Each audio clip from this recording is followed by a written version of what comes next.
আমি জানি কি করে বেঁচে এই ফাঁকা জায়গায় ফিরে এসেছি, এখনো এক্সিট পয়েন্ট খুঁজে পাইনি। স্নান করার 1 ঘন্টার মধ্যে কিন্তু কোনো চেঞ্জ করতে পারিনি আমি। সব ব্যবস্থা আছে, সবকিছু ঠিকঠাক হয়ে যাবে, হবে না সব কিছু ঠিকঠাক। অসম্ভব ভিড়, অসম্ভব ভিড়। যদি কেউ স্নান করতেও আসো, চেষ্টা করবে এই শাহী স্নানগুলোতে না আসার, অন্যদিন আসো।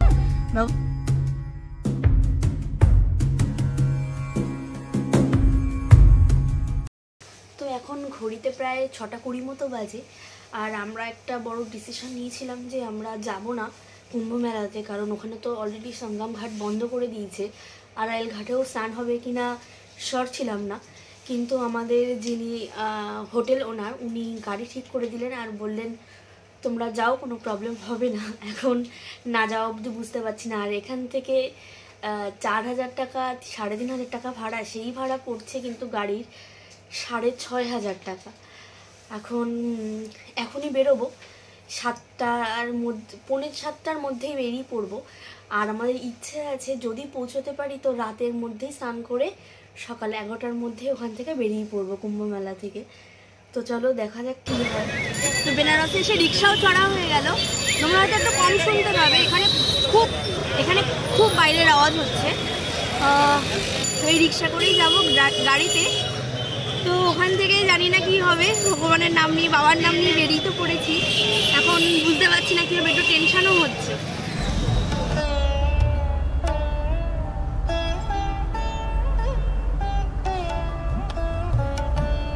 তো ঘড়িতে এখন 7:10 বাজে, আর আমরা কিন্তু অলরেডি বেরিয়ে পড়েছি প্রয়াগের উদ্দেশ্যে। গাড়ির আঙ্কেল আমাদের নিয়ে যাচ্ছে। এখন ওখানে গিয়ে জানি না কি হবে, কিন্তু আঙ্কেল বলছে স্নান হয়ে যাবে, কিন্তু সেখানে কীভাবে পৌঁছবো বা কীভাবে ফেরত আসবো জানি না। আর রাস্তাতে প্রচণ্ড পরিমাণে জ্যাম। এখন যেই রাস্তা 3 ঘন্টা 2.5 ঘন্টার রাস্তা, সেই ঘন্টা এখন 5-6 ঘন্টা কি তারও বেশি লাগছে, 7-8 ঘন্টা মতো লাগছে। তো চলো যেতে যেতে দেখা যাক কতদূর কী হয়।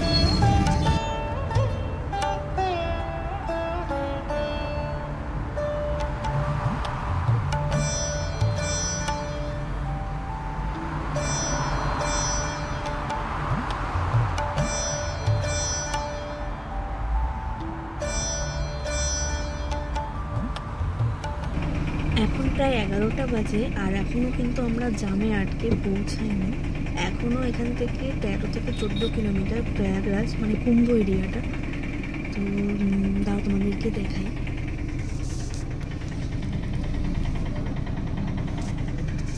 তো দেখতে পাচ্ছ পুরোটাই কিন্তু আমরা জ্যামে বসে আছি, আর এখান থেকে তো কেউ কেউ হেঁটেও যাচ্ছে। তো আমাদের যতদূর গাড়ি ঢুকতে পারে আর কি ততদূর ঢুকবে, তারপরে আমরা হয়তো হেঁটে যাব, বা কিংবা যদি বাইক পাই তাহলে বাইকে চলে যাব, সেটা জানি না এখনও। কিন্তু একটু টেনশনও হচ্ছে যে স্নানটা হবে কি হবে না, করতে পারবো কি পারবো না জানি না। ঘড়িতে কিন্তু এখন প্রায় 2:20 মতো বাজে, আর এখনও আমরা গাড়ি থেকে নামিনি। এখনও সামনে খুব জ্যাম, আর এখনও কিন্তু প্রায় 7 থেকে 8 কিলোমিটার মতো বাকি। তো আমরা ভাবছি যে এখন নেমে হয়তো হাঁটা শুরু করবো।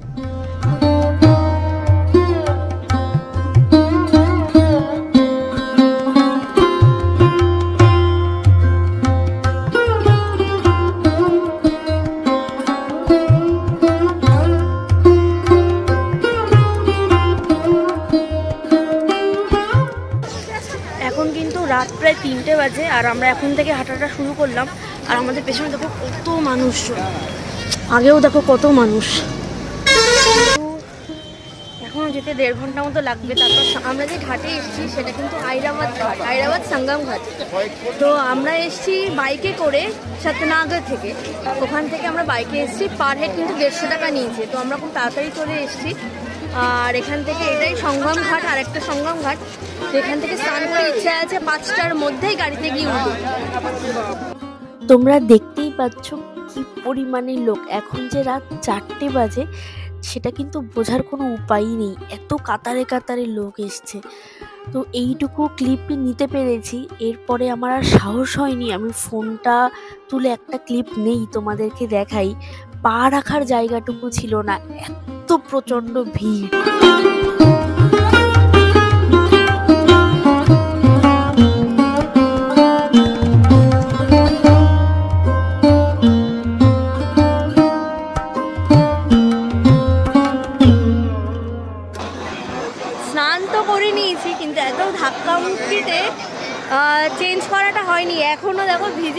করে এখানে দাঁড়িয়ে আছি, আর আমি জানি কি করে বেঁচে এই ফাঁকা জায়গায় ফিরে এসেছি। এখনো এক্সিট পয়েন্ট খুঁজে পাইনি।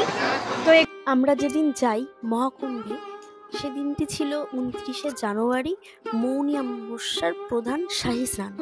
কিন্তু ভাবতে পারিনি যে এত ভিড় হবে। শেষবার যখন তোমাদের সাথে কথা বলেছিলাম তখনও কিন্তু আমি এক্সিট পয়েন্ট খুঁজে পাইনি। এক্সিট পয়েন্ট খুঁজতে খুঁজতে প্রায় 5:30 মতো বেজে গেছিল। তো 4টের সময় স্নান করে 5:30টার সময় এক্সিট হয়ে বেরিয়েছি, তখনও কিন্তু আমি চেঞ্জ করিনি। খুব ভালো ব্যবস্থা, খুব ভালো ব্যবস্থা। সবকিছুর যে খুব ভালো ব্যবস্থা তা কিন্তু নয়। হ্যাঁ, হয়তো অন্যদিন হতে পারে, কিন্তু শাহী স্নানের দিনগুলোতে তো একদমই নেই। আর ওই ভিড়ে আমরা জানি যে আমরা কিভাবে বেরিয়েছি, আর একটু হলে পথপিষ্ট হয়ে যেতাম। বাবা ছিল হয়তো সাথে, তাই জন্য আমরা বেঁচে ফিরেছি। কিন্তু পুলিশদের কোনো দেখা পাইনি।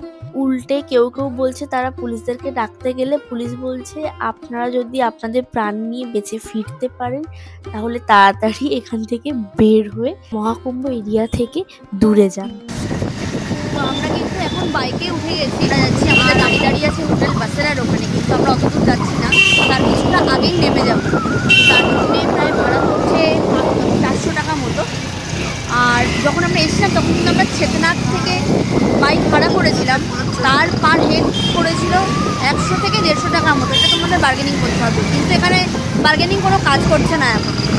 আর কুম্ভ মেলার মধ্যে আমরা থাকিনি, সেখানে কোনো ভিডিও বানাতে পারিনি, কারণ আজকে যেহেতু শাহী স্নান, মৌনী অমাবস্যা স্নান, এটা প্রধান শাহী স্নান। তো আজকে প্রচণ্ড ভিড়, খুব ভিড় আজকে। তো আমরা স্নানটা করেই বেরিয়ে এসেছি, তাই কি ভিড়ের মধ্যে বেরিয়েছি। আমি তো ভেবেছিলাম আমার ফোন হারিয়ে যাবে আজকে।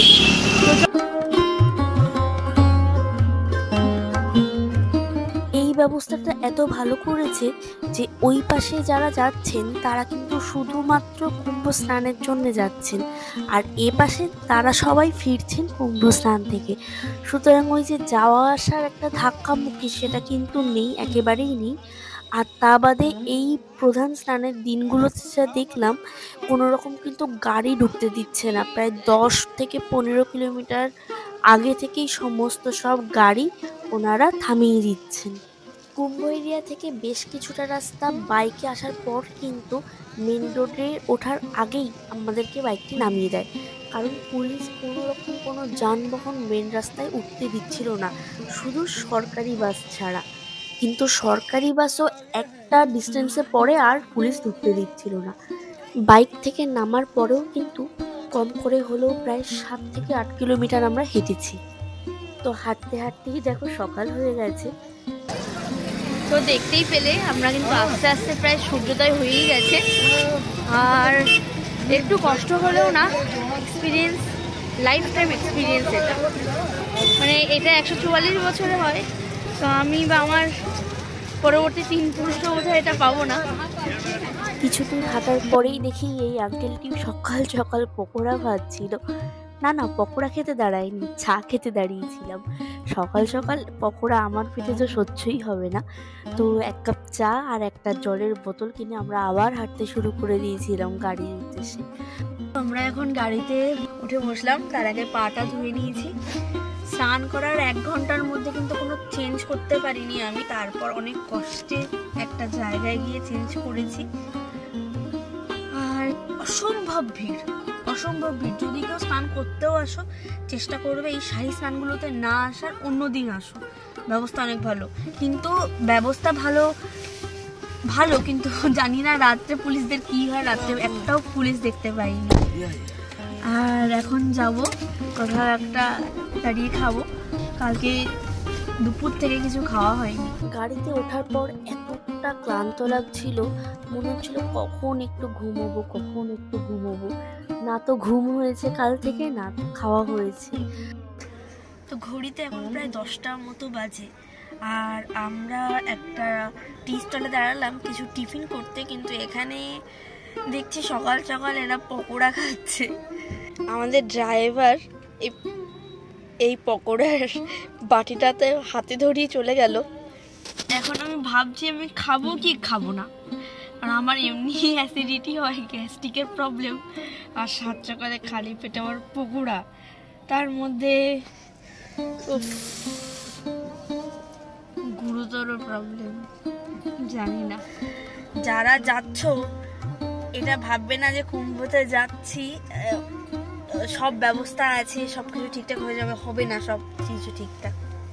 যারা যাচ্ছে এটা মাথায় রেখে আসবে যে প্রচন্ড ভিড়, প্রচন্ড প্রবলেম, এত কিছু মাথায় রেখে তারপরে আসবে। আমি ভেবেছিলাম স্নানের পরেই তোমার সাথে কথা বলবো, কিন্তু এত প্রচন্ড ভিড় আর সেই কথা বলা কোনো পরিস্থিতিই ছিল না। তো এইটা তো প্রধান শাহী স্নান, 3টে শাহী স্নান। স্নানের ডেটগুলো আমি তোমাদের এখানে দিয়ে দেবো, তোমরা দেখতে পাবে। কিন্তু শাহী স্নানের মধ্যে এই 3টে হলো প্রধান। একটা মকর সংক্রান্তি, একটা কালকে আজকে গেল মৌনী অমাবস্যা, আর একটা 3 তারিখ 3 ফেব্রুয়ারি বসন্ত পঞ্চমী। এই 3টে স্নানের মধ্যে আবার আজকে যেটা ছিল সেটা নাকি সব থেকে প্রধান স্নান। তো আজকে প্রচন্ড ভিড় ছিল। যেভাবে ফিরে এসছি মানে বাপ রে বাপ, 1.5 ঘন্টা স্নান করার 1.5 ঘন্টা পরে গিয়ে আমি চেঞ্জ করেছি। মানে চেঞ্জ করারও জায়গা নেই, চেঞ্জ করারও জায়গা পাইনি। আর বাথরুম এত নোংরা, এমনি এত লোক হওয়ার পরও অনেক পরিষ্কার জায়গা, কিন্তু বাথরুম অনেক নোংরা।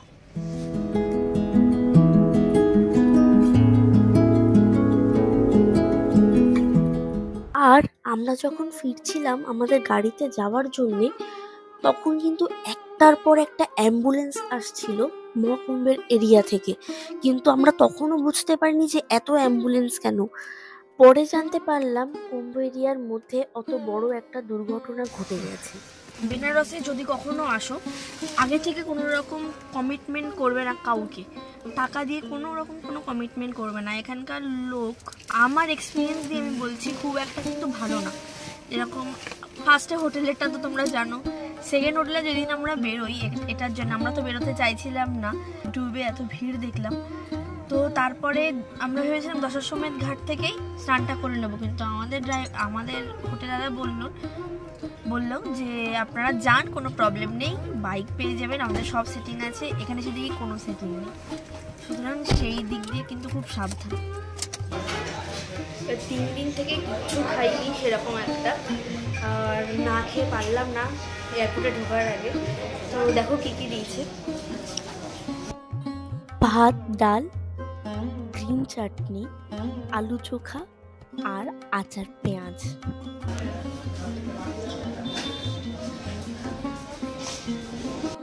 এটা খেতে কিন্তু বেশ টেস্টি। আর যেটা গ্রিন চাটনি ভেবেছিলাম ওটা আসলে রসুন আর কাঁচা লঙ্কার পেস্ট। আর যে আলু মাখাটা ছিল, যেটা এরা লিট্টির সাথে খায়, সেটা কিন্তু বেশ টেস্টি। 3 দিন পরে ভাত খেয়ে মনে হলো যে অমৃত খেলাম, অমৃত। আর এরা যে লিটি চোখের সাথে যে একটা আলু টমেটো যেই মাখাটা খায় না, এটা এত সুন্দর, এত ভালো, যে আলু ভর্তাটা খুব ভালো লেগেছে, মনে হয় যেন অমৃত খেয়েছি। এখন 11:45 মতো বাজে, আর এখন কিন্তু আমরা সম্পূর্ণ রেডি এয়ারপোর্টে যাওয়ার জন্যে। তো হয়তো আর কিছুক্ষণের মধ্যে এয়ারপোর্টেই চলে যাব, ওখানে গিয়ে ওয়েট করব, সেটাই মনে হয় বেটার হবে। আর এক্ষুনি খবর পেলাম যে কুম্ভে নাকি অনেক মানুষ ইনজিওর্ড হয়েছে, তার মধ্যে নাকি 8 কি 9 জন মারাও গেছে, আর 40 জন মতো মনে হয় ইনজিওর্ড আছে। তো আমরা যে ভালো স্নান করে আসতে পেরেছি, এটাই অনেক, বাবার অশেষ কৃপা। আর সব থেকে বড় কথা, যদি তোমরা কেউ কুম্ভে আসো, এক তো মাস্ক নিয়ে এসো, প্রচণ্ড ধুলো এখানে। দ্বিতীয়ত ভীষণ ভিড় হবে, এটা জেনে আসবে শাহী স্নানে যদি আসো। আর তৃতীয়ত, যদি কারোর সাথে আসো, তার হাত কোনো মতেই ছাড়বে না, এখানে কিন্তু ভীষণ ভিড়। আর যদি ছেড়েও যায় কোনো সময়, একটা পয়েন্ট ঠিক করে রাখবে, খুঁজবে না, সেই পয়েন্টে চলে আসবে, তাহলে তোমরা হারাবে না কেউ। তো আমাদের ফ্লাইট 5:55-তে, কিন্তু আমরা এখন 12টাও বাজেনি, প্রায় চলে এসেছি। তো ততক্ষণ ওখানে বসে থাকবো। আর একটু এটাও এক্সাইটেড, যেরকম ফার্স্ট এসিতে আমি প্রথমবার চড়েছি, আজকে প্লেনটাও আমি প্রথমবারই চড়বো। তো জানি না ওখানকার কি রুলস অ্যান্ড রেগুলেশনস। ব্যাগ তো একটু বেশি হয়েছে, আবার জল নিয়েছি, শুনছি যে পার হেড নাকি 1 লিটার করে জল অ্যালাউ করছে, প্রয়াগের জল। তো জানি না, দেখা যাক কি হয়, ওখানে গিয়ে তবেই বুঝতে পারবো যে না আমরা এগুলো নিতে পারবো কি পারবো না। তো চলো, আজকের ভিডিওটা আমি এখানেই শেষ করছি, আর ভিডিওর পরবর্তী অংশ খুব শীঘ্রই আসছে।